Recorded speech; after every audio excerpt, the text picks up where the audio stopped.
একটা ভিডিও সুন্দর হয় এডিটিংয়ের মাধ্যমে। আপনি যত সুন্দর করে এডিট করবেন ততই আপনার ভিডিও সুন্দর হবে।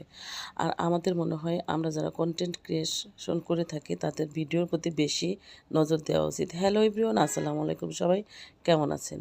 আর যে কোনো কাজ সুন্দরভাবে করতে গেলে, গুছিয়ে করতে গেলে তার জন্য একটা প্রশিক্ষণের দরকার পড়ে। আপনারা চাইলে বিভিন্ন ভালো ভালো প্রতিষ্ঠান থেকে প্রশিক্ষণ নিতে পারেন। আর ঘন্টার পর ঘন্টা আপনি লাইভে বসে থাকেন একটা পিন পোস্ট পাওয়ার জন্য, সেটা না করে আপনি কোনো প্রশিক্ষণ করেন, আপনি ভিডিওর প্রতি মনোযোগ দেন, সুন্দর করে ভিডিও করেন, এডিট করেন, দেখবেন আপনার ফলোয়ার এমনিই বৃদ্ধি পাবে। আপনাকে ঘন্টার পর ঘন্টা বসে থাকতে হবে না। আজ আমি আপনাদের জন্য নিয়ে আসছি প্লেন কেক বানানোর রেসিপি।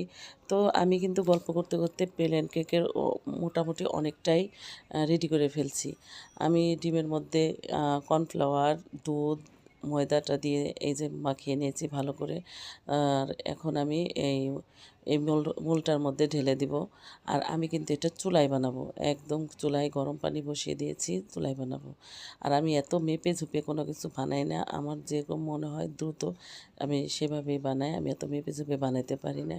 আর হ্যাঁ, এই যে আমি ঢেকে দিচ্ছি, এখন আমি চুলায় যে পানিটা কড়াইয়ের মধ্যে বসিয়ে দিয়েছি সেখানে নিয়ে এই যে বসিয়ে দিলাম। এখন একটা ঢাকুন দিয়ে ঢেকে একটা শিল নোড়া দিয়ে উপরে চাপ দিয়ে দেবো যাতে ভাপটা বের হয়ে না যায়। এই যে আমার কেকটা অলরেডি বানানো হয়ে গিয়েছে। তো কেমন হয়েছে আপনারা কমেন্টেই বলে যাবেন। আর হ্যাঁ, আপনি আপনার ভিডিওর প্রতি খেয়াল দিবেন, ভিডিওর প্রতি মনোযোগী হবেন, দেখবেন আপনার কিন্তু ফলোয়ারের অভাব হবে না। আর কেকটা কিন্তু অনেক স্মুথ হয়েছে। সবাই ভালো থাকবেন, সুস্থ থাকবেন, সবাই আমার জন্য দোয়া করবেন।